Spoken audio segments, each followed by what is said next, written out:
মানুষ যখন এই পৃথিবী ছেড়ে দুনিয়া ছেড়ে চলে যাবে, মৃত্যু যখন হয়ে যাবে, কবরের মধ্যে যখন মানুষ চলে যাবে, ওই মানুষ কবরে যাওয়ার পরে আল্লাহ পাক রব্বুল আলামিনের কাছে আরজ করতে থাকবে, মালিক আপনি আমাকে একবার সুযোগ দেন, শুধুমাত্র আপনার কুদরতি কদমে একটা সিজদা দিব, একটা সিজদা দিব।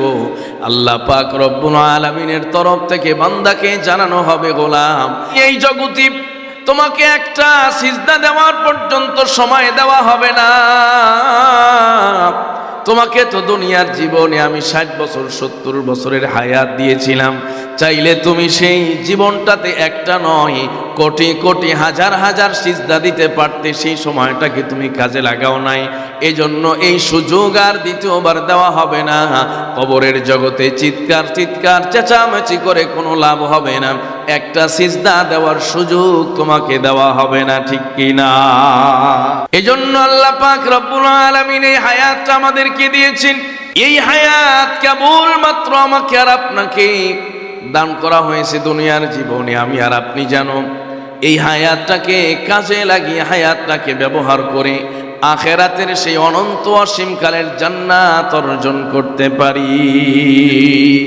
কবি বলছেন, চুয়া হেঙ্গে রফতান কুনান জানে পাক, চেবর তখতে মুরদান চেবর রোয়ে খাক। আল্লাহু আকবার। কবি বলেন, এই দুনিয়ার জীবনে কে 10 তলা বাড়ির মালিক, কে 20 তলা বাড়ির মালিক, আল্লাহ পাক রব্বুল আলামিনের কাছে এটা দেখার কোনো বিষয় নয়।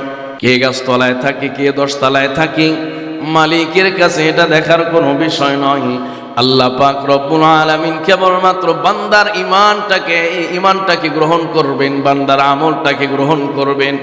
আল্লাহ পাক রব্বুল আলামিনের কোন গোলাম যদি দুনিয়ার কোনো কিচ্ছু না পায়, সহায় সম্বলহীন, অর্থহীন, বিত্তহীন, এই দুনিয়ার কোনো সুযোগ সুবিধা তার নাই, কিন্তু এরপরেও যদি ঈমান নিয়ে কবরে যেতে পারে, ওই গোলামের জন্য জান্নাতের বরাদ্দ তিনি জীবেন, তিনি কে?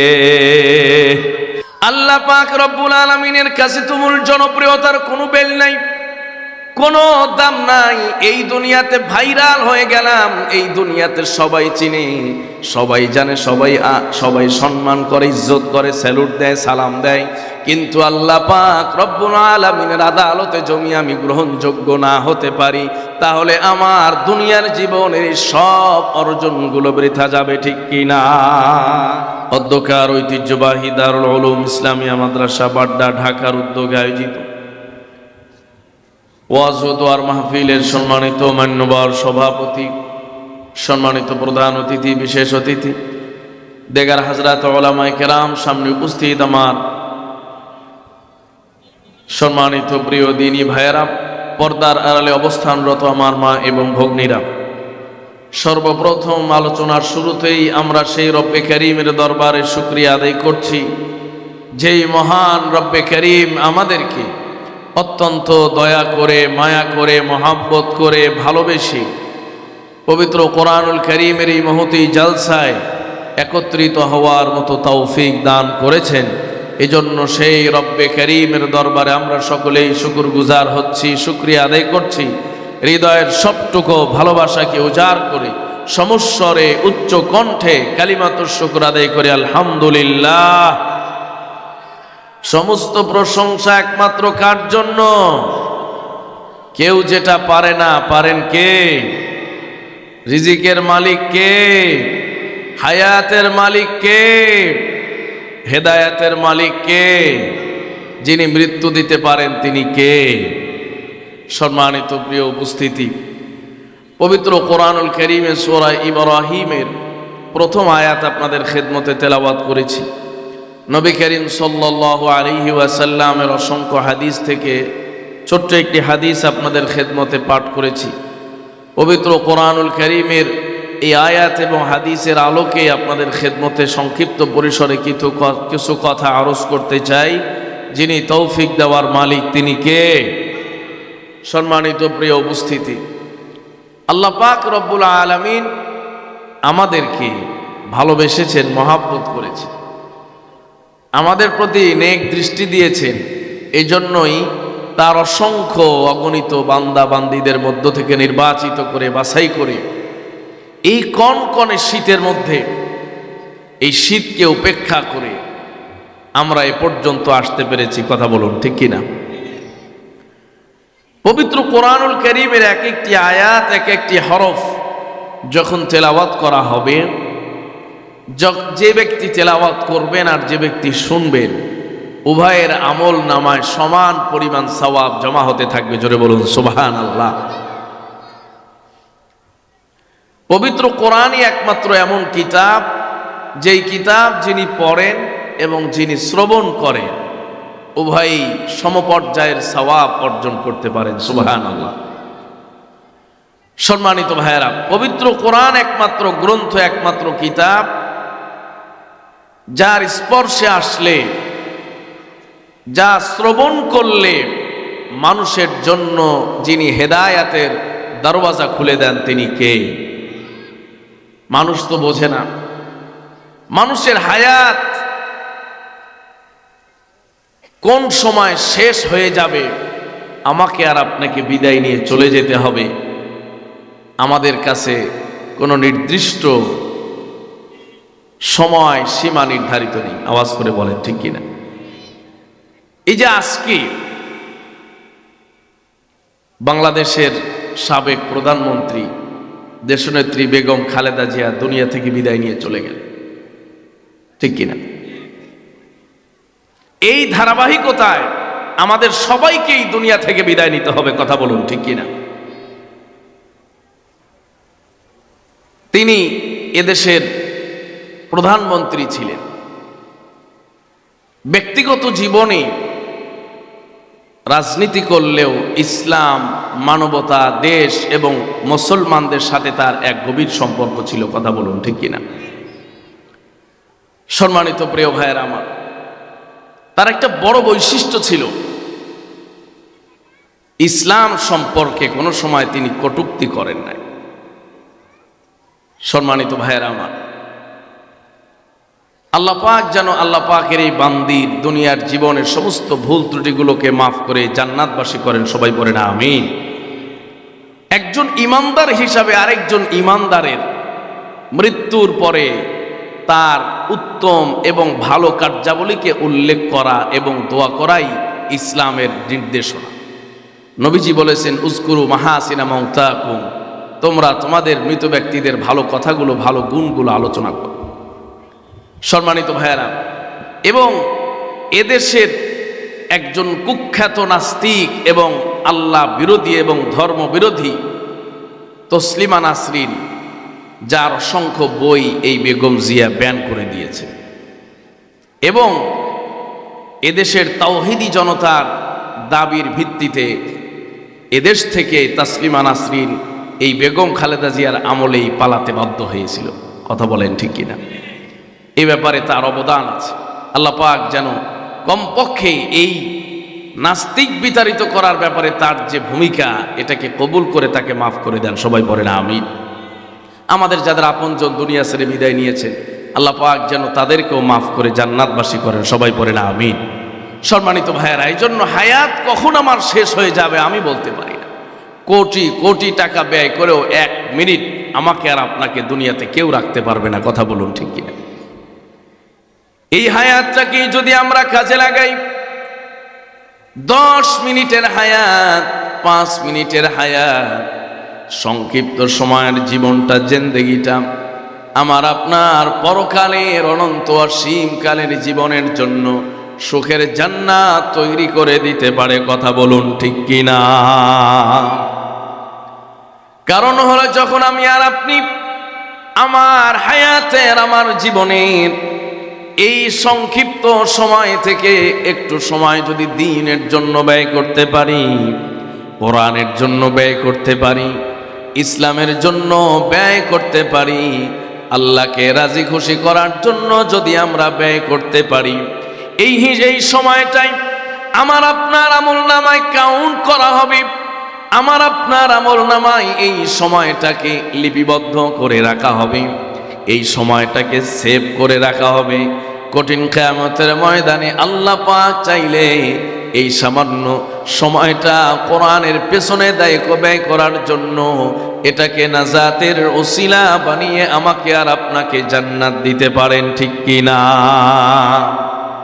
প্রিয় মুসলমান ভাইয়েরা আমার, এই জন্য যখন আমার আপনার হায়াতটা শেষ হয়ে যাবে, জীবনটা শেষ হয়ে যাবে, মানুষ আফসোস করতে থাকবে। আল্লাহ পাক রব্বুল আলামিন পবিত্র কোরআনুল কারীমে জানিয়েছেন, নবীজি সাল্লাল্লাহু আলাইহি ওয়াসাল্লাম হাদিস শরীফের মধ্যে বলেছেন, মানুষ যখন এই পৃথিবী ছেড়ে দুনিয়া ছেড়ে চলে যাবে, মৃত্যু যখন হয়ে যাবে, কবরের মধ্যে যখন মানুষ চলে যাবে, ওই মানুষ কবরে যাওয়ার পরে আল্লাহ পাক রব্বুল আলামিনের কাছে আরজ করতে থাকবে, মালিক আপনি আমাকে একবার সুযোগ দেন, শুধুমাত্র আপনার কুদরতি কদমে একটা সিজদা দিব। আল্লাহ পাক রব্বুল আলামিনের তরফ থেকে বান্দাকে জানানো হবে, গোলাম এই দুনিয়ায় জগতে তোমাকে একটা সিজদা দেওয়ার পর্যন্ত সময় দেওয়া হবে না। তোমাকে তো দুনিয়ার জীবনে আমি 60 বছর 70 বছরের হায়াত দিয়েছিলাম, চাইলে তুমি সেই জীবনটাতে একটা নয় কোটি কোটি হাজার হাজার সিজদা দিতে পারতে, সেই সময়টাকে তুমি কাজে লাগাও নাই। এজন্য এই সুযোগ আর দ্বিতীয়বার দেওয়া হবে না। কবরের জগতে চিৎকার চেঁচামেচি করে কোনো লাভ হবে না, একটা সিজদা দেওয়ার সুযোগ তোমাকে দেওয়া হবে না, ঠিক কি না? যেই সিজদা দেওয়ার জন্য আল্লাহ পাক রব্বুল আলামিন তোমাকে এত সময় দিলেন, সেই একটা সিজদা মানুষ কবরে বসে বসে হায় আফসোস করতে থাকবে আর আল্লাহর কাছে সুযোগ চাইবে, আল্লাহ পাক সেই সুযোগ দিবেন না। কথা বলুন, ঠিক কিনা? এজন্য আল্লাহ পাক রব্বুল আলামিন এই হায়াতটা আমাদেরকে দিয়েছেন। এই হায়াত কেবলমাত্র আমাকে আর আপনাকে দান করা হয়েছে দুনিয়ার জীবনে। আমি আর আপনি জানো এই হায়াতটাকে কাজে লাগিয়ে, হায়াতটাকে ব্যবহার করে আখেরাতের সেই অনন্ত অসীমকালের জান্নাত অর্জন করতে পারি।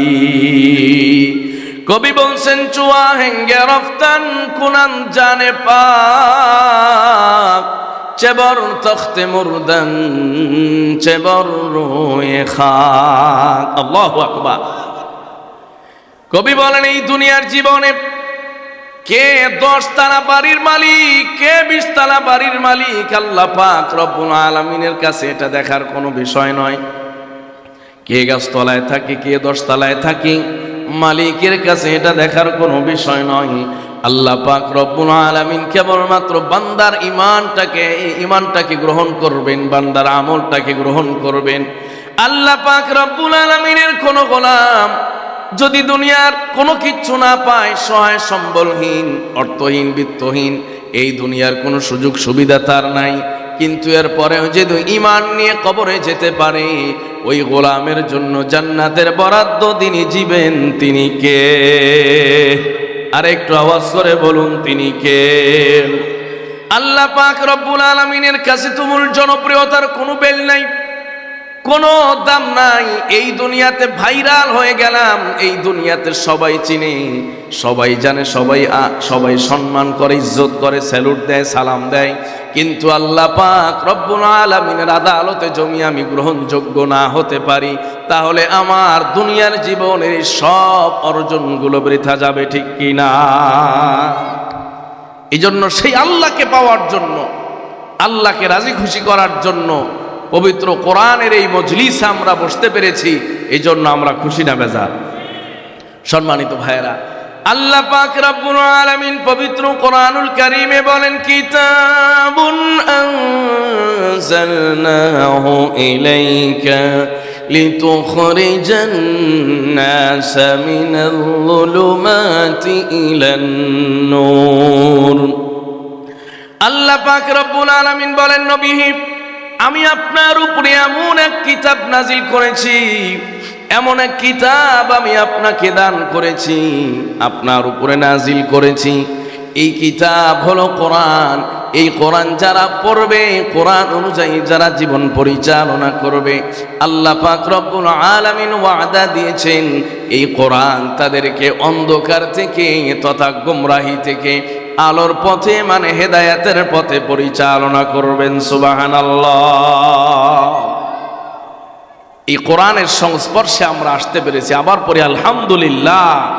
কোরআনের একটা আয়াতের ধ্বনি আপনার কানে পৌঁছে যায়, এই আয়াতের ধ্বনি আর আওয়াজ আপনার জন্য হেদায়েতের জরিয়া হয়ে যাবে। কথা বলুন ঠিক কিনা?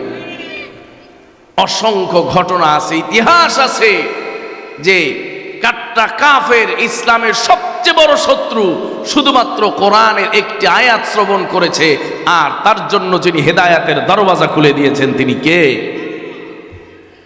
প্রিয় মুসলমান ভাইয়েরা আমার, হযরত ওমর রাদিয়াল্লাহু তাআলা আনহু তিনি ওই সময় ইসলাম কবুল করেন নাই।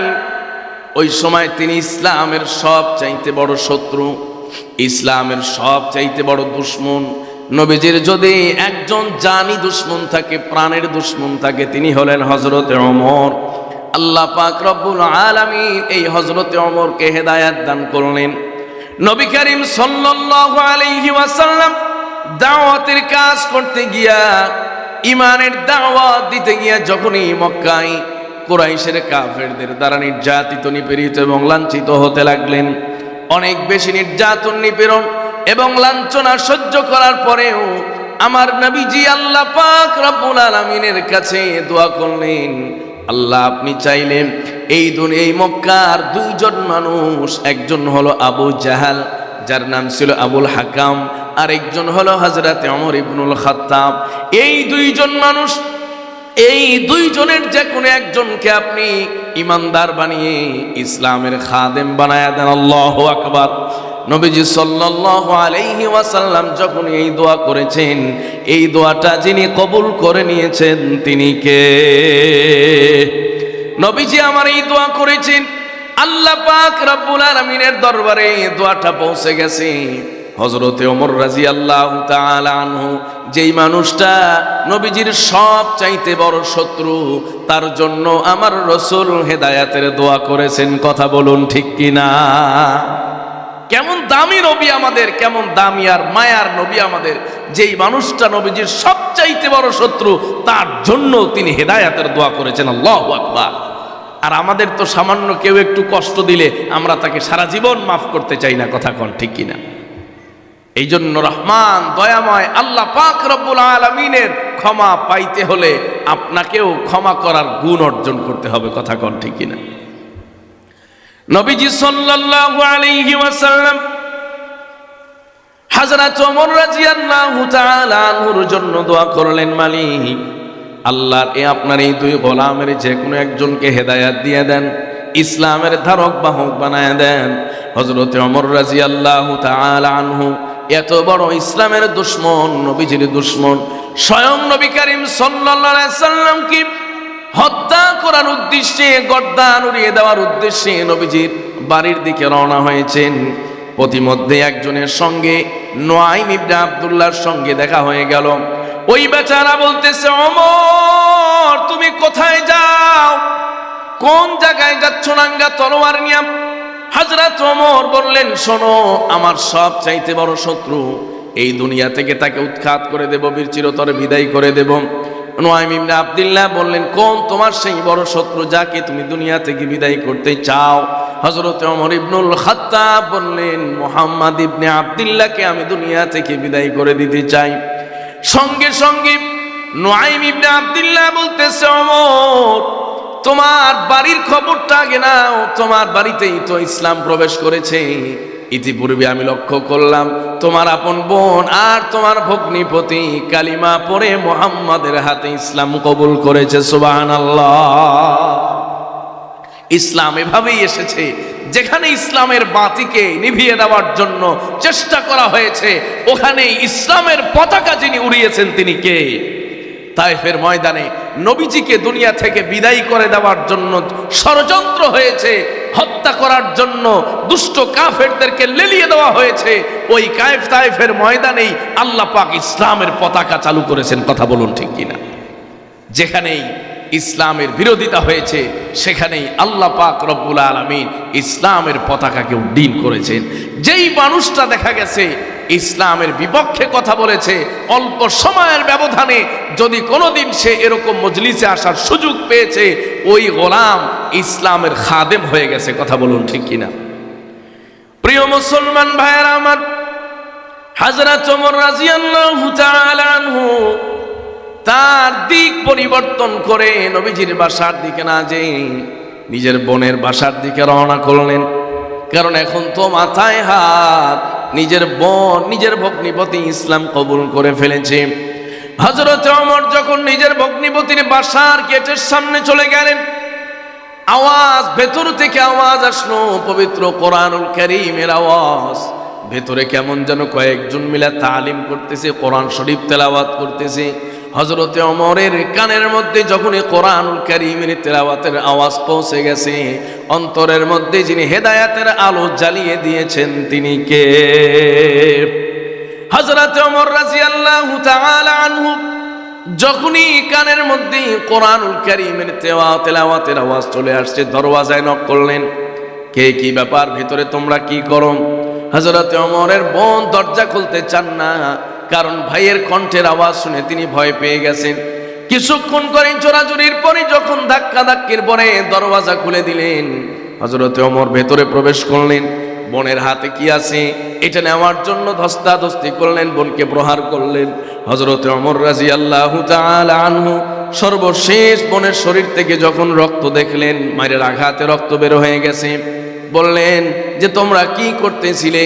হযরতে ওমরের বোন ফাতেমা বলল, ভাই শোনো, আমরা পবিত্র কোরআনুল কারীমের সূরা তাহা তেলাওয়াত করতেছিলাম। আল্লাহ পাক রব্বুল আলামিন পবিত্র কোরআনুল কারীমে জানিয়েছেন, তাহা মা আনজালনা আলাইকাল কুরআনা লিতাশকা। আল্লাহু আকবার। হযরত ওমর রাদিয়াল্লাহু তাআলা আনহু বললেন, ওই কিতাবটা আমার কাছে নিয়ে আসো, আমি একটু স্পর্শ করতে চাই, আমি একটু পড়তে চাই।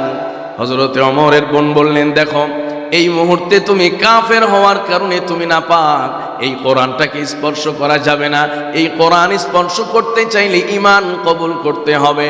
হযরত ওমর রাদিয়াল্লাহু তাআলা আনহু বললেন, বোন শোনো, আর দেরি করতে চাই না, এই মুহূর্তে আমাকে নিয়ে যাও নবীজির দরবারে, আমি কালিমা পড়ে ঈমান কবুল করতে চাই। সুবহানাল্লাহ। কোরআনের আওয়াজ অন্তরের মধ্যে মাত্র টাচ করেছে, হেদায়েতের আলো যিনি জ্বালিয়ে দিয়েছেন তিনি কে? হযরত ওমর রাদিয়াল্লাহু তাআলা আনহু। শুধু তাই নয়, একবার কাবার চত্বরে নবীজি আমার কোরআনুল কারীম তেলাওয়াত করতেছিলেন। হযরত ওমর রাদিয়াল্লাহু তাআলা আনহু ঘটনাক্রমে কাবার চত্বরে গেছেন, একটু ঘোরাঘুরি করতেছেন। হঠাৎ কানের মধ্যে আওয়াজ চলে আসলো, নবী করিম সাল্লাল্লাহু আলাইহি ওয়াসাল্লামের কণ্ঠে কালামে হাকিমের তেলাওয়াত। এই তেলাওয়াতের আওয়াজ যখন খলিফাতুল মুসলিমিন হযরত ওমরের কানের মধ্যে চলে আসছে, হযরত ওমর রাদিয়াল্লাহু তাআলা আনহু মনে মনে চিন্তা করা আরম্ভ করলেন, না জানি এটা কোনো গণকের বক্তব্য হবে অথবা কোনো সাহিত্যিকের রচনা হবে, কবিতা হবে। আল্লাহ পাক রব্বুল আলামিন নবীজির জবান থেকে বের করে দিলেন, ওয়ামা হুয়া বিকাউলি শাইরিন কলিলাম মা তুমিনুন ওয়ালা বিকাউলি কাহিনিন কলিলাম মা তাযাক্কারুন। হযরত ওমর রাদিয়াল্লাহু তাআলা আশ্চর্য হয়ে গেলেন, কি ব্যাপার? আমি মাত্রই মনে মনে চিন্তা করলাম এটা কোনো কবির কোনো কবিতা হতে পারে, কিন্তু হযরতে মুহাম্মদ সাল্লাল্লাহু আলাইহি সাল্লাম উত্তর করলেন, না, এটা কোনো কবির কবিতা নয়। আবার আমি চিন্তা করলাম এটা কোনো গণকের বক্তব্য হবে, তিনি আবার উত্তর করলেন গণকের বক্তব্য নয়। আল্লাহ পাক রব্বুল আলামিন সঙ্গে সঙ্গে হযরত ওমরকে জবাব দিয়ে দিলেন, তানজিলুম মির রাব্বিল আলামিন।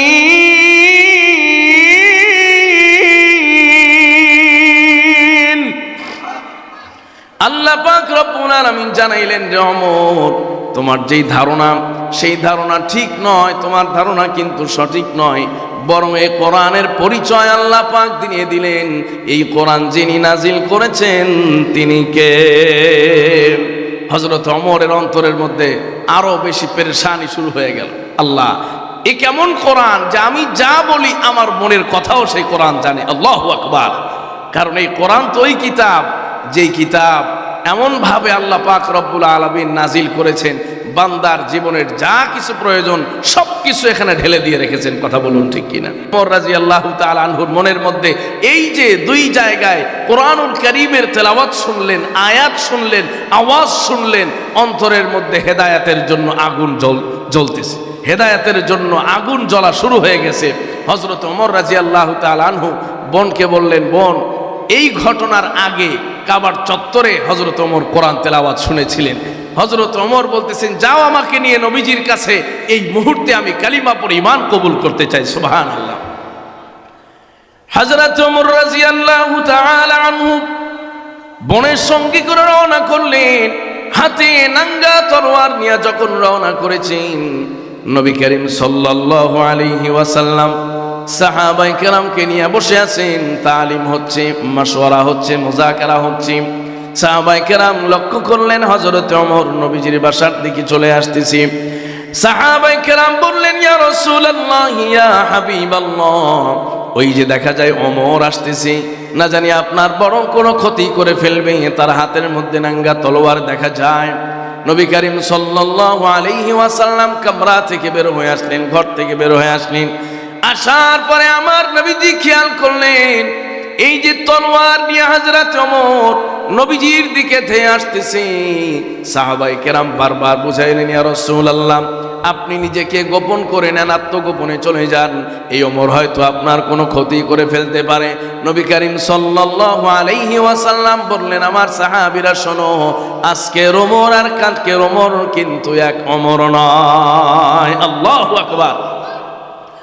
সাহাবায়ে কেরাম যখন এই কথা শুনলেন, সাহাবায়ে কেরাম স্তব্ধ হয়ে গেলেন, আওয়াজ বন্ধ করে দিলেন। আমার নবীজি দাঁড়িয়ে রইলেন। হযরত ওমর নাঙ্গা তলোয়ার নিয়ে নবীজির কাছে আসলেন। নবীজির কাছে আসার সঙ্গে সঙ্গে তলোয়ারটা নবীজির কদম মোবারকের সামনে রেখে বলতেছেন, ইয়া রাসূলুল্লাহ, গোস্তাখি বেয়াদবি মাফ করে দিবেন, এই মুহূর্তে আমাকে আপনার হাতে হাত রেখে কালিমা পড়ায়া ঈমানদার বানিয়ে দিন। আল্লাহু আকবার। হযরত ওমর রাদিয়াল্লাহু তাআলা আনহু নবীজির হাতে হাত রেখে ইসলাম কবুল করে নিলেন। আওয়াজ করে পড়েন সুবহানাল্লাহ। এই কোরআনের বদৌলতে, এই জন্য আমরা বলি মাঝে মধ্যে আরামের বিছানাকে ত্যাগ করে এই কোরআন শোনার প্রয়োজন আছে না নাই? আরামের ঘুমকে বর্জন করে এই কোরআন শ্রবণ করার প্রয়োজন আছে না নাই? আল্লাহর কোন বান্দার কোন কথায় আপনার হেদায়াত হয়ে যাবে, আপনার ইসলাহ হয়ে যাবে, আপনার আত্মার পরিশুদ্ধিতা হয়ে যাবে, এটা আল্লাহ ছাড়া আর কেউ জানে না। কথা বলুন ঠিক কিনা? এই জন্য এই সমস্ত ইসলাহি মাহফিল, ওয়াজ মাহফিলের অনেক বেশি গুরুত্ব। কথা বলুন ঠিক কিনা? হাজার হাজার মিনিট আপনি মোবাইলে শুনলেন, এখন তো ইউটিউবের যুগ, ফেসবুকের যুগ। বলে হুজুর এখন আর মাঠে ময়দানে গিয়ে কি বয়ান শুনবো, এখন তো ইউটিউবে সার্চ করলে কত ভালো ভালো আলেম ওলামাদের বয়ান পাওয়া যায়, বক্তব্য পাওয়া যায়। এটা শুনলে হেদায়াত আসবে না, কারণ হেদায়াত এমন একটা জিনিস, সেটা এসেছে সিনা বা সিনা। আওয়াজ করে পড়েন, কথা ঠিক কিনা? যদি ইউটিউব দিয়ে আর ফেসবুক দিয়ে হেদায়াত চলে আসতো, তাহলে নবীজিকে তায়েফের ময়দানে দান দান শহীদ করা লাগতো না, উহুদের ময়দানে দান দান শহীদ করা লাগতো না, তায়েফের ময়দানে রক্তাক্ত হওয়া লাগতো না, সাহাবায়ে কেরামের জীবন দেওয়া লাগতো না, জিহাদের ময়দানে রক্ত ঝরানোর প্রয়োজন হতো না। কথা বলুন ঠিক কিনা? সরাসরি সিনা বা সিনা। হেদায়াত হলো অন্তর থেকে, নবীজির অন্তর থেকে সাহাবায়ে কেরামের অন্তরে ফোকাস করেছে, তারা হেদায়াত পেয়েছেন। সম্মানিত ভাইয়েরা, এই জন্য আধুনিক কালে এটা আমরা প্রয়োজনে ব্যবহার করতে পারি, আমরা ব্যবহার করি, কিন্তু এটাকে আসল এবং মূল বিষয় মনে করা যাবে না। কথা বলুন ঠিক কিনা? সরাসরি সোহবতে থেকে কথা বলা আর ইউটিউব থেকে শোনা, শ্রবণ করা, এটা আকাশ জমিন ব্যবধান। কথা বলুন ঠিক কিনা? সম্মানিত ভাইয়েরা আমার, এই জন্য এই মাহফিলগুলো, এই মজমাগুলো বছরে একবার আসে। এই সময়টাকে আমাদের কাজে লাগানো দরকার। আল্লাহ পাক রব্বুল আলামিন যখন দেখেন আমার গোলাম কত সুন্দর বিছানা রেখে ময়লা যুক্ত এই মাদুরির মধ্যে বসে আছে, বালির মধ্যে বসে আছে, কেন বসে আছে? আমার হেদায়াত পাওয়ার জন্য। কথা বলেন ঠিক কি না? কেন বসে আছে?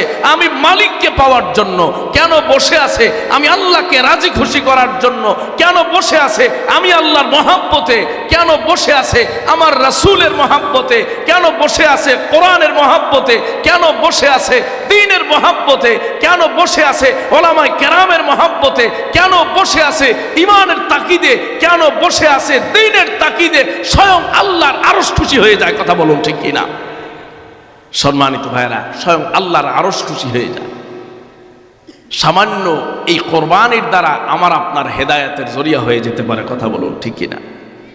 আল্লাহ পাক রব্বুল আলামিন বলেন, কিতাবুন আনজালনাহু ইলাইকা লিতুখরিজান নাসা মিনাল যুলুমাতি ইলান নূর।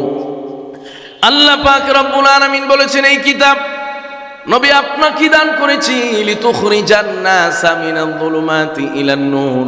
এই কিতাব মানুষকে হেদায়াত, অন্ধকার থেকে, গোমরাহি থেকে হেদায়াত তথা আলোর পথে পথ প্রদর্শন করে মানুষকে হেদায়াত পৌঁছে দিবে। ঠিক কিনা? প্রিয় মুসলমান ভাইয়েরা আমার, এই জন্য এই কোরআনের মজমা, এই কোরআনের আওয়াজ বেশি বেশি করে আমাদের শ্রবণ করা উচিত। আমাদের সন্তান সন্ততিগুলো, আমাদের পরিবারগুলোর মধ্যে, আমাদের পরিবারের মধ্যে এই কোরআনের তালিম, কোরআনের চর্চা, বাচ্চাদেরকে কোরআন শেখানোর প্রয়োজন আছে না নাই? আজকে যে এত অপকর্ম, এত অপরাধ এদেশে, আজকে এত বড় বড় দুর্ঘটনা হচ্ছে, এই সব কিছুর পেছনে আমরা যদি খতিয়ে দেখি, সেটা হলো আমরা ইসলাম থেকে, ইসলামের আদর্শ থেকে আমরা দূরে সরে গিয়েছি। কথা বলুন ঠিক কিনা? যারা প্রকৃত ইসলাম অনুসরণ করে আজকে নামে মুসলমান কিন্তু কাজে মুসলমান না। हम मुसलमान हैं मगर हम में मुसलमानी नहीं, हम मोमिन हैं मगर हम में ईमाने कामिल नहीं। আমরা মুসলমান মুখে মুখে দাবি করি, কিন্তু ইসলামের প্রকৃত যে সৌন্দর্য, ইসলামের যে প্রকৃত বিধানগুলো, শরীয়ত, সেটাকে আমরা ধারণ করি না। কথা বলুন ঠিক কিনা? সমাজের মধ্যে কোরআন যদি ছড়িয়ে দাও, কোরআনের বিধান যদি ছড়িয়ে দাও, ইসলামকে ছড়িয়ে দাও, ইসলামের সৌন্দর্য সর্বত্র ছড়িয়ে দাও, যারা ইসলামের ছায়াতলে আসবে, কোরআনের ছায়াতলে আসবে, কোরআনের অনুশাসন মেনে চলবে, খোদার কসম করে বলতে পারি এরা দুনিয়াতে কোনো অন্যায় করতে পারে না, অবিচার করতে পারে না, ধর্ষণ করতে পারে না, ডাকাতি করতে পারে না, চাঁদাবাজি করতে পারে না। কথা বলুন ঠিক কিনা? কারণ এরা কোরআনে বিশ্বাসী, আল্লাহর উপরে বিশ্বাসী, স্বয়ং রসুলের সুন্নায় বিশ্বাসী, আদর্শে বিশ্বাসী। এরা কোনো সময় দুনিয়ার কোনো অপরাধের সঙ্গে জড়িত থাকতে পারে না। কথা বলুন ঠিক কিনা? এই জন্য সুস্থ সমাজ, সুষ্ঠু সমাজ বিনির্মাণে যত পদক্ষেপই আপনি গ্রহণ করেন, এই দুনিয়ার বানানো মন্ত্র, তন্ত্র আর পদক্ষেপ আপনাকে ফলপ্রসূ করবে না যতক্ষণ না আপনি কোরআনকে ধারণ না করবেন। কথা বলুন ঠিক কিনা? এটা ইতিহাসে প্রমাণিত, এটা ইতিহাসে সুপ্রমাণিত, সুপ্রতিষ্ঠিত যে কোরআন ছাড়া এই পৃথিবীতে সুস্থ, সুন্দর, ভালো মানুষ তৈরি করতে পারে নাই, সুস্থ, সুষ্ঠু, সুন্দর সমাজ বিনির্মাণ করতে পারে নাই। এর প্রমাণ আজ থেকে 1450 বছর আগে যখন এই কোরআন পৃথিবীতে এসেছিল, এই পৃথিবীর ওই সময়টা ছিল হলো জাহিলি সময়, অজ্ঞতার সময়, মূর্খতার সময়, বর্বরতার সময়। এমনই একটি জাহিলি সমাজ, অজ্ঞ সমাজ আর মূর্খ আর বর্বর সমাজে যখনই কোরআন এসেছিল, নবীজি সাল্লাল্লাহু আলাইহি ওয়াসাল্লাম এই কোরআনের বাণী যখন সর্বত্র পৌঁছে দিয়েছেন, মানুষ যখন কোরআনকে গ্রহণ করেছে, ইসলামের শরীয়তকে গ্রহণ করেছে, ইসলামের সৌন্দর্যকে তারা যখন উপলব্ধি করতে পেরেছে, গ্রহণ করেছে, ধারণ করেছে, আমল করেছে, ওই জাহিলি যুগের সবচেয়ে বর্বর, নিকৃষ্ট আর সবচেয়ে জালিম মানুষগুলো সবচেয়ে উৎকৃষ্ট মানুষে রূপান্তরিত হয়ে গেছে। কথা বলুন ঠিক কিনা? সবচেয়ে শ্রেষ্ঠ মানুষ রূপান্তরিত হয়ে গেছে। আল্লাহ পাক রব্বুল আলামিন তাদের শানে বলেছেন, রাদিয়াল্লাহু আনহুম ওয়া রাদু আন। আল্লাহ পাক রব্বুল আলামিন ওই জাহিলি যুগের সবচেয়ে খারাপ মানুষগুলো, যেই মানুষগুলো কোরআন আসার আগে সবচাইতে খারাপ ছিল, সবচাইতে বর্বর ছিল, সবচাইতে জালিম ছিল। ওই মানুষগুলোই যখন কোরআনের ছায়া তলে আসলো, কোরআনকে যারা যখন নিজে ধারণ করলো, এই কোরআনটা ব্যক্তিগত জীবনের মধ্যে তারা যখন প্রতিষ্ঠা করলো, এই কোরআনটা যখন সামাজিক জীবনেও তারা প্রতিষ্ঠা করলো, এই কোরআন যখন তারা রাষ্ট্রীয় জীবনে প্রতিষ্ঠা করলো, ওই ব্যক্তি ব্যক্তিগত জীবনে কোরআনটাকে ধারণ করার কারণে উত্তম ব্যক্তি হয়ে যায়। পরিবার কোরআন ধারণ করার কারণে শ্রেষ্ঠ পরিবার হয়ে যায়। সমাজ কোরআন ধারণ করার কারণে, প্রতিষ্ঠা করার কারণে শ্রেষ্ঠ সমাজ হয়ে যায়। দেশে কোরআন প্রতিষ্ঠা করার কারণে ওই দেশটাকে শ্রেষ্ঠ দেশ বানিয়ে দিয়েছিলেন কে? মদিনায় নবীজি সাল্লাল্লাহু আলাইহি ওয়াসাল্লাম যখন হিজরত করে চলে গেলেন, অল্প সময়ের ব্যবধানে নবীজি সাল্লাল্লাহু আলাইহি ওয়াসাল্লাম হুদাইবিয়ার সন্ধি হয়ে গেল। লম্বা ঘটনা ইতিহাস। হুদাইবিয়ার সন্ধির ফলে মুসলমান এবং কাফেরেরা একই সঙ্গে চলাফেরার সুযোগ পেয়ে গেল। একই সঙ্গে মুসলমান এবং কাফেরেরা চলাফেরার সুযোগ পাওয়ার কারণে কাফেরেরা যখন মুসলমানদের সঙ্গে চলে, কাফেরেরা যখন মুসলমানদের সাথে ওঠা বসা করে, মুসলমানদের সঙ্গে যখন আচার আচরণে লিপ্ত হয়, বিভিন্ন ক্রয় বিক্রয় সামাজিক বিভিন্ন বিষয়ে যখন লিপ্ত হয়, মুসলমানদের উত্তম আদর্শ আর আখলাক দেখে হাজার হাজার দলে দলে অসংখ্য মানুষ মুসলমান হয়ে যায়। আল্লাহু আকবার। নবীজি সাল্লাল্লাহু আলাইহি ওয়াসাল্লাম হুদাইবিয়ার সন্ধির পরে আল্লাহ পাক রব্বুল আলামিন নবীজিকে সুসংবাদ দিলেন, ওয়ারাআইতান নাসা ইয়াদখুলুনা ফি দীনিল্লাহি আফওয়াজা। হে আল্লাহর পয়গম্বর, আপনি দেখবেন অচিরেই দলে দলে মানুষেরা ইসলামের মধ্যে প্রবেশ করবে। আওয়াজ করে পড়েন সুবহানাল্লাহ। আল্লাহ পাক রব্বুল আলামিন ঘোষণা দিয়েছেন সূরাতুল ফাতহ নাজিল করে, ইন্না ফাতাহনা লাকা ফাতহাম মুবিনা। হে আল্লাহর পয়গম্বর, আমি আপনাকে স্পষ্ট বিজয় দান করেছি। আল্লাহু আকবার। এই বিজয় ছিল হলো মক্কা বিজয়ের ঘোষণা এবং মক্কা বিজয়ের জন্য অগ্রিম সুসংবাদ।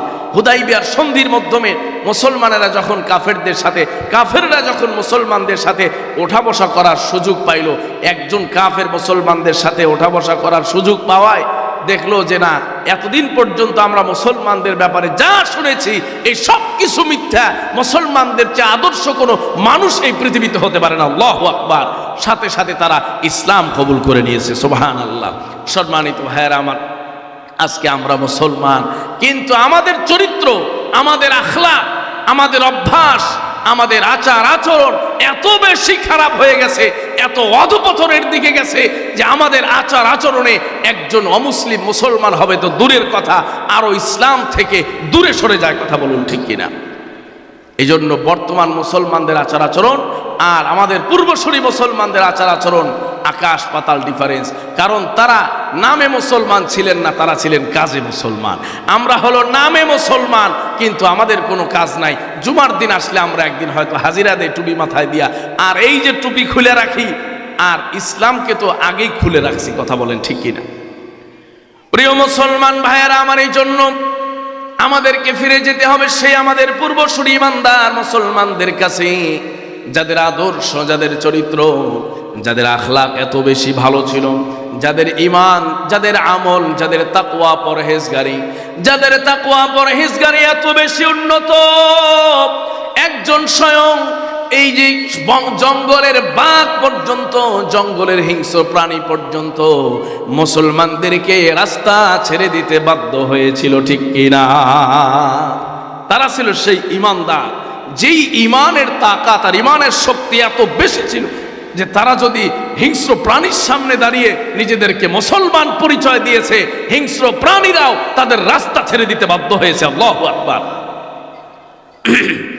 ইতিহাসের কিতাবের মধ্যে লেখা হয়েছে, নবী করিম সাল্লাল্লাহু আলাইহি ওয়াসাল্লামের একজন সাহাবী হযরতে উকবা ইবনে নাফি রাদিয়াল্লাহু তাআলা আনহু, তিনি আফ্রিকা বিজয়ের উদ্দেশ্যে আফ্রিকার উদ্দেশ্যে সফর করলেন, আফ্রিকার উদ্দেশ্যে রওনা করলেন।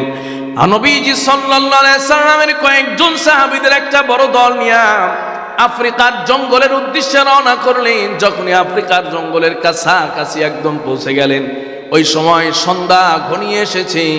সামনেই তাদের জন্য আফ্রিকার জঙ্গল। এই জঙ্গল ছাড়া আর কোথাও যাওয়ার কোনো জায়গা নাই, কোনো সুযোগ নাই।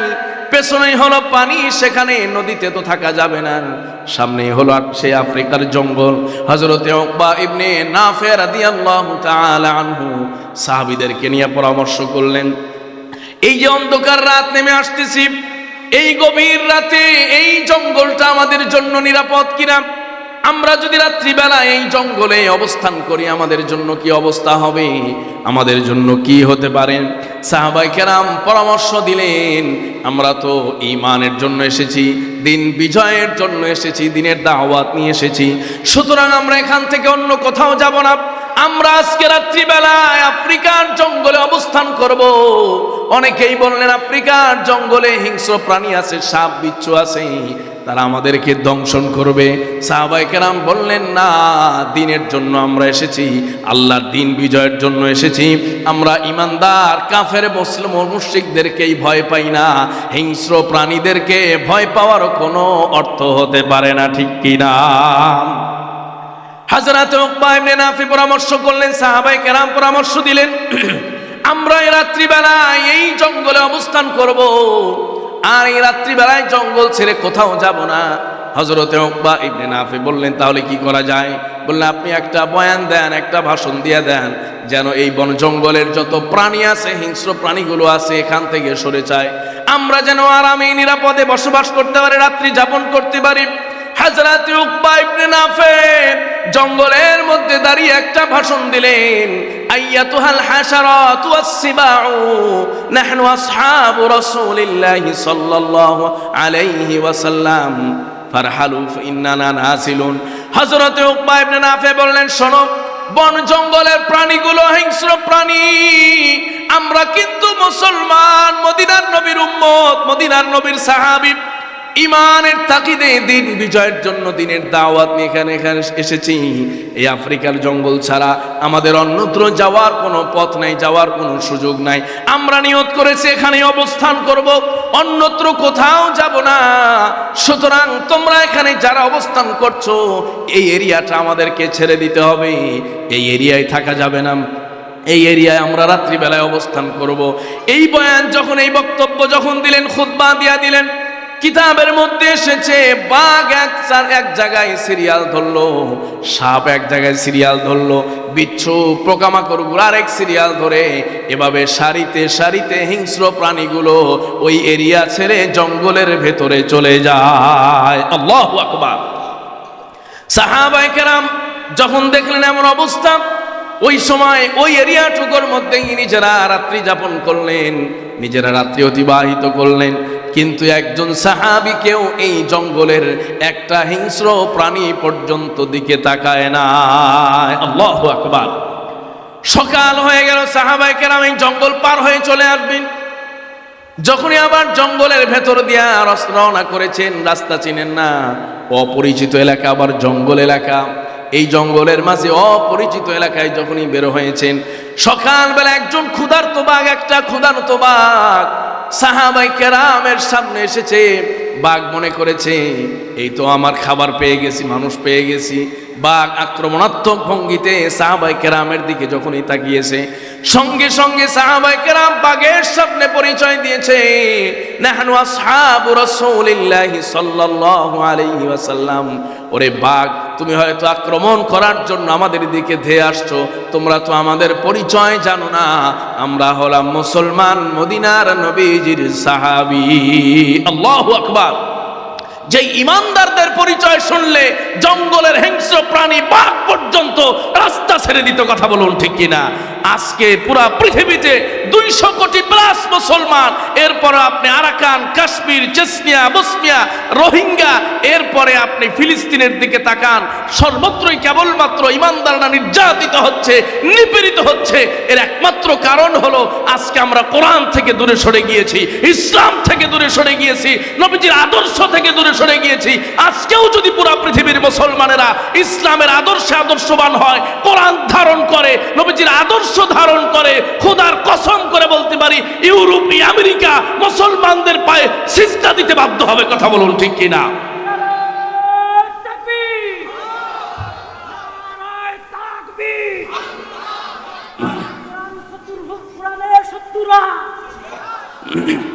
কোরআনের শত্রুরা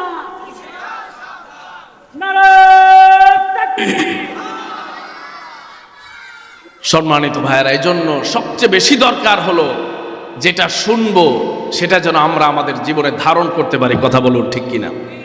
হযরত উকবা ইবনে নাফি রাদিয়াল্লাহু তাআলা আনহু তার সেই বাহিনী নিয়া, তার সেই কাফেলা নিয়া যখন বাঘকে কথা বলছেন, আমরা কিন্তু মুসলমান, নবীজির সাহাবী, বাঘ সরে দাঁড়িয়েছে, আওয়াজ করে বলেন আল্লাহু আকবার। রাস্তা ছেড়ে দিয়েছে, এরপরে বাঘ সামনের দিকে গেছে রাস্তা দেখিয়ে দেওয়ার জন্য। সাহাবায়ে কেরাম বাঘের পেছনে পেছনে গিয়া জঙ্গলের শেষ পর্যন্ত মেইন রাস্তায় উঠে গেছে। আল্লাহু আকবার। সম্মানিত প্রিয় মুসলমান ভাইয়েরা, সর্বশেষ বাঘ সাহাবায়ে কেরামকে বিদায় দিয়ে বাঘ ন্যাস নাড়াইলো, কি যেন আওয়াজ করলো, কি যেন আওয়াজ করলো। সাহাবায়ে কেরাম যখন নবীজির কাছে ফিরে গেলেন সফর শেষ করে, সাহাবায়ে কেরাম যখন নবীজির কাছে ঘটনা শুনাইলেন, নবীজি বললেন কি খবর, কি ঘটনা, কি কারগুজারি শোনাও। সাহাবায়ে কেরাম বলেন ইয়া রাসূলুল্লাহ, সবই বুঝলাম, কিন্তু বাঘ শেষ বেলায় এসে আওয়াজ করলো আর নেজ লড়াইলো, এটার মানে বুঝলাম না। নবীজি বললেন যে ওই বাঘ তোমাদেরকে সরি বলেছে, তোমাদের কাছে ক্ষমা চেয়েছে, কারণ প্রথমেই সে তোমাদের উপরে আক্রমণ করার জন্য মনস্থ করেছিল। আল্লাহু আকবার। সম্মানিত ভাইয়েরা আমার, এজন্য আমাদের দরকার হলো নিজেদের আমলকে পরিশুদ্ধ করা, নবীজির সুন্নাহ অনুযায়ী, আদর্শ অনুযায়ী নিজেদের আমলকে পরিশুদ্ধ করা। কথা বলুন ঠিক কিনা? আল্লাহ পাক রব্বুল আলামিন আমাদের সবাইকে বিষয়গুলো বুঝবার এবং আমল করবার তৌফিক দান করুন। সবাই পড়ি আমিন। ওমা আলাইনা ইল্লাল বালাগ ওয়া আখিরু দাওয়ানা আনিল হামদুলিল্লাহি রাব্বিল আলামিন।